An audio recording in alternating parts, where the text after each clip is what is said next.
Certains voient l'activité physique comme un investissement pour leur santé et leur bien-être. Vous voulez en faire partie ? Bienvenue chez Movemental. Je m'appelle Magali Dubois et je m'adresse particulièrement aux non-sportifs et à tous ceux qui aimeraient enfin réussir à adopter un mode de vie actif dans la durée. C'est en vous partageant des connaissances, des expériences et des points de vue différents que j'ai l'intention de vous aider à bâtir l'état d'esprit et la motivation nécessaires pour le faire. Alors j'espère que ça vous aidera et que vous aurez envie d'en parler autour de vous.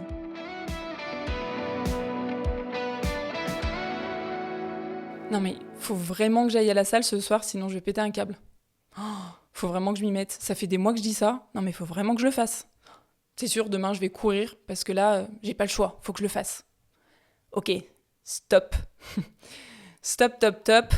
Comment passer d'une contrainte subie à un choix délibéré ?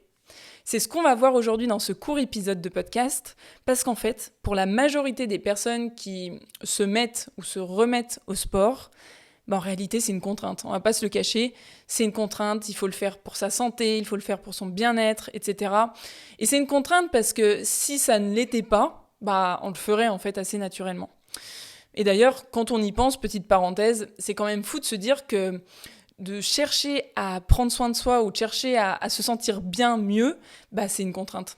C'est juste la petite réflexion qui me passait par la tête en même temps que je vous parle. Je trouve ça fou qu'on vive le fait de chercher à se faire du bien comme une contrainte.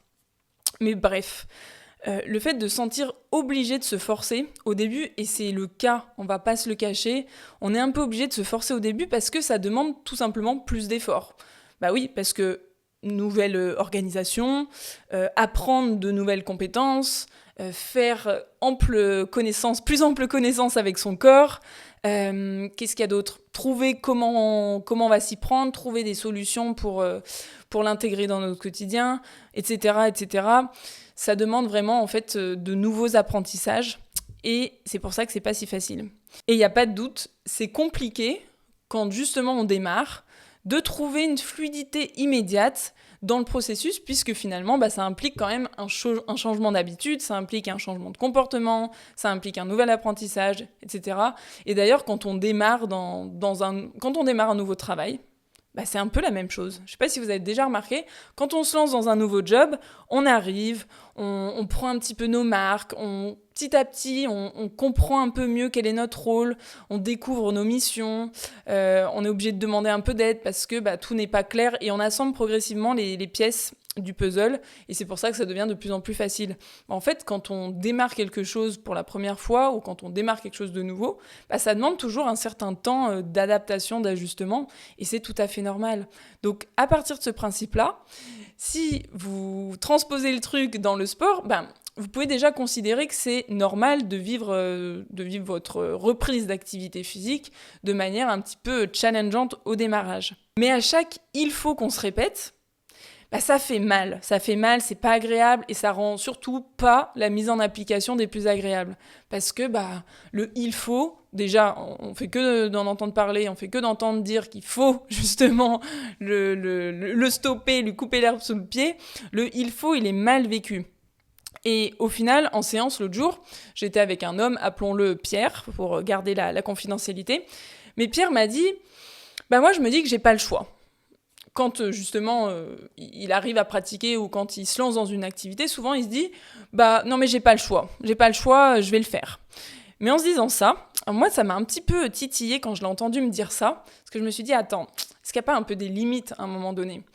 Les limites que je perçois là-dedans, c'est que ça donne quand même l'impression que l'on subit ce qu'il est en train de se passer.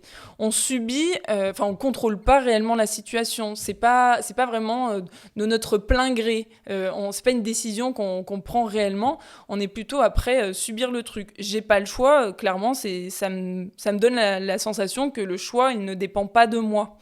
Or, je sais pas à quel point c'est agréable de vivre ce truc-là et je suis pas sûre que ça le soit parce qu'en réalité, en tant qu'être humain, on aime quand même souvent bien déjà contrôler les choses et on aime quand même souvent bien contrôler ce qui nous concerne et agir en fait à notre façon.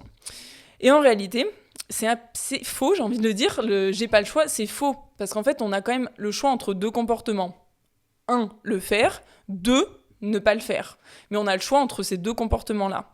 Et à votre avis, comment est-ce que ça résonne à l'intérieur de nous de se dire par exemple, je choisis de le faire, plutôt que de se dire, il faut que je le fasse, ou j'ai pas le choix.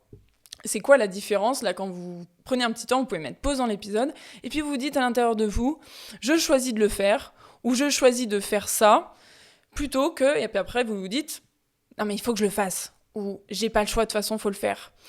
Regardez, observez déjà la nuance à l'intérieur de vous, quel effet ça fait. Moi, clairement, ça me fait pas le même effet. Je ressens vraiment quelque chose de différent. Une sorte de truc un peu plus agréable dans la première phrase. Pour aller plus loin, ce que je vous propose, parce que là, dans la première idée que je viens de vous évoquer, c'est déjà de transformer le « il faut que » ou le « j'ai pas le choix » en « j'ai le choix entre deux choses ». Déjà, ça donne un peu plus de pouvoir et de contrôle dans ce qu'on fait ou ce qu'on ne fait pas. Mais pour aller plus loin, je vous propose de mettre en contraste les deux idées, les deux choix qui se présentent à vous, en les opposant de manière suffisamment forte, avec suffisamment de contraste pour que ça fasse son effet. Vous allez comprendre pourquoi juste après. Par exemple, moi je lui ai dit à Pierre, imagine tu te dis, j'ai le choix de courir et de me sentir mieux, ou de ne pas courir et de rentrer comme un vieux crouton. Vraiment, je lui ai dit ces mots, j'exagère pas du tout, c'est exactement la phrase que je me suis notée au moment où je lui ai dit. Et quand il m'a entendu dire ça, il m'a dit, c'est vrai que c'est un peu plus impactant. Parce que lui, il m'avait dit quelque chose du style, j'ai le choix de courir et de me sentir mieux, ou j'ai le choix de ne pas courir et d'être plus fatigué. Mais du coup, c'est vrai que c'est pas forcément assez puissant comme truc, surtout si on se sent déjà fatigué de base. Il faut vraiment trouver des mots assez forts, et notamment un « je suis » qui sera différent. Par exemple, j'ai le choix entre aller courir et devenir un mec un peu plus sociable, parce que si on va plus loin dans la réflexion, parce que je serai plus en forme, donc plus à l'écoute, plus envie de partager des choses avec d'autres, etc. Ou j'ai le choix de ne pas courir et de devenir un mec chiant, parce qu'en fait je serais aigri de ma journée de travail, j'aurais pas vidé mon sac sur ma journée de travail, j'aurais pas d'énergie, je serais tout mou, enfin bref, voilà. Il faut vraiment mettre en contraste deux personnalités. J'ai envie de le présenter comme ça, j'espère que vous comprendrez en même temps que je dis. Désolée, je trouve pas toujours mes mots comme je le voudrais. Mais en tout cas, voilà, l'idée c'est d'aller chercher une sorte de contraste suffisamment important entre les deux idées, parce que en accolant une idée qui vous rebute complètement au fait de ne pas le faire, clairement ça va augmenter votre envie de le faire, ce comportement, de faire cette activité, de faire ce sport, etc.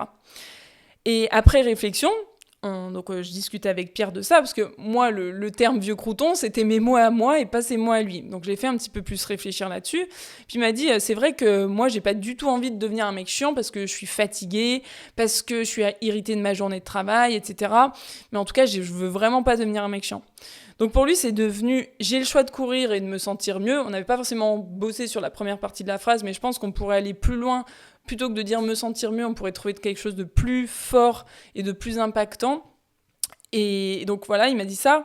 J'ai le choix donc de courir et de me sentir mieux, ou de ne pas courir et de devenir un mec chiant. Et ça, je trouvais ça vachement intéressant de l'entendre dire ça, parce qu'après coup, quand on n'a vraiment pas envie de devenir un mec chiant, comme c'est son cas, je crois que juste à l'idée d'y penser, ça nous rebute. Et juste à l'idée d'y penser, ça nous hérisse un peu les poils, quoi. Donc, en tout cas, moi, ça me fait frissonner. Et juste pour vous donner un petit exemple sur moi, parfois, on est la fin de journée, je décide d'aller courir, mais en réalité, je suis pas très motivée. Puis là, je commence à dérouler toutes les excuses possibles que vous connaissez aussi. Et en fait, à un moment donné, j'ai cette capacité-là de m'arrêter et de me dire, attends, oh, mollo, de penser en réalité au pire scénario qui pourrait se produire si je ne le fais pas, c'est-à-dire aux conséquences si je ne le fais pas. Et moi, dans ma tête, ça fait « Ok, là, si je vais pas courir, je vais être encore plus fatiguée pendant toute la soirée, je vais avoir une sorte de tension mentale assez désagréable, je vais avoir du mal du coup à m'endormir parce que je serai encore dans mes trucs de boulot. » Enfin bref, et je commence à penser à tous ces trucs-là que j'ai absolument pas envie de vivre, et de me dire, en plus, je vais être toute rouillée, je vais être toute raide dans mon corps, toute tendue, toute contractée, je vais avoir mal en haut du dos, parce que j'ai souvent mal. Enfin bref, et je me passe tout ce truc-là, et je me dis, mais non, mais en fait, ça me fait frissonner. Juste d'y penser, je me dis, mais non, je veux pas ça. Et le fait de ne pas vouloir ce truc-là, ça va me mettre dans l'action, et ça va me mettre dans le comportement inverse, c'est-à-dire le fait d'aller le faire. Et d'ailleurs, ce que j'ai envie de préciser là-dessus, c'est que finalement, souvent, on a tendance à se dire « Non, mais il faut que je pense à toutes les bonnes choses que je vais obtenir si je le fais. » Parfois, je ne suis pas sûre que ce soit la meilleure solution. Je pense que parfois, il faut penser à toutes les mauvaises choses qu'on va attirer à nous si on ne le fait pas. En gros, penser à ces fameuses conséquences négatives si on ne le fait pas. Parce que parfois, c'est plus fort au niveau du cerveau. Il faut tester, hein. Ça dépend peut-être aussi des jours. Je pense qu'il n'y a pas une réponse toute faite là-dessus. Mais je pense que parfois, ça peut avoir plus de poids de s'imaginer le pire truc qui pourrait se produire. Surtout que dans ces moments-là, il faut quand même se dire que quand on est en train d'hésiter, on n'est pas forcément déjà dans une super forme ou une super énergie. Donc, on n'est déjà pas au top du top. Mais du coup, de penser aux conséquences négatives, ça veut dire qu'on s'imagine être encore moins au top du top que ce qu'on est là tout de suite. Et donc moi, perso, ça me donne pas du tout envie d'y aller dans ce truc-là, cette spirale un peu infernale. Et donc parfois, ça me demande même moins d'efforts finalement de mettre mes baskets et de me dire, bon allez, j'y vais. Ça coûte un peu, hein, faut pas se le cacher, c'est pas parce qu'on pense aux conséquences négatives de pas le faire que ça coûte rien du tout de le faire. Ça coûte un petit peu, mais beaucoup moins, et on réfléchit moins et on y va en fait. Donc ça, si je récapitule un petit peu les deux principes simples à retenir de cet épisode, déjà c'est au lieu du « il faut » ou du « j'ai pas le choix », préférez reprendre un peu plus de pouvoir, de contrôle dans votre manière de penser en vous disant « j'ai le choix entre ça et ça ». Et ensuite, on va un cran plus loin, vous allez chercher à mettre du contraste entre les deux choix que vous avez, qui s'offrent à vous, et vous allez chercher à opposer une idée qui vous fait, on va dire, rêver, à une idée qui vous donne des frissons dans le dos juste à l'idée de s'y projeter. Ça vous aidera, je pense, à faire le bon choix. En tout cas, je l'espère. Si vous n'avez jamais testé ça, testez-le. C'est une bonne manière de voir ce qui marche ou ce qui ne marche pas pour vous. Si ça ne marche pas une fois, ça ne veut pas dire que ça ne marchera jamais. Si ça ne marche pas une fois, peut-être que vous n'avez pas trouvé quelque chose, des mots qui sont assez parlants pour vous, assez forts. Si vous vous limitez juste à dire je me sentirai moins bien si je ne le fais pas, ça, en fait, ce n'est pas du tout impactant à vos yeux. Il faut trouver quelque chose de beaucoup plus fort, quitte à trouver quelque chose qui s'attache un peu à votre identité, comme dans l'exemple de Pierre où il me dit moi je vais devenir un mec chiant, donc je serai un mec chiant. Là c'est assez fort en fait, puisqu'il n'a pas envie de devenir cette personne-là. Donc n'hésitez pas à mettre en contraste la personne que vous pourriez devenir si vous le faites versus celle que vous pourriez devenir si vous ne le faites pas. Je pense que c'est un bon moyen de se motiver plus facilement et en tout cas de passer le step au-dessus de toutes ces excuses, de passer le cap de ces excuses.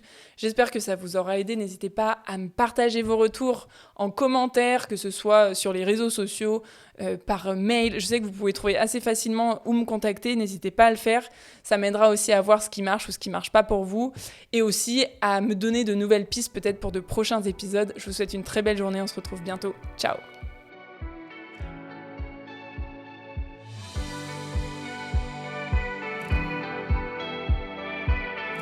C'est tout pour aujourd'hui. Enfin, presque. Avant de partir, j'ai 2 questions pour vous. La première, c'est quelle est la chose que vous pourriez retenir de cet épisode ? Et la deuxième, à qui vous pourriez la raconter ? En partageant ce podcast et en lui attribuant la meilleure note possible, vous inspirerez d'autres personnes à être plus actives. Et comme votre avis compte beaucoup pour moi, n'hésitez pas à me faire part de vos réflexions, j'essaierai de vous répondre. À bientôt !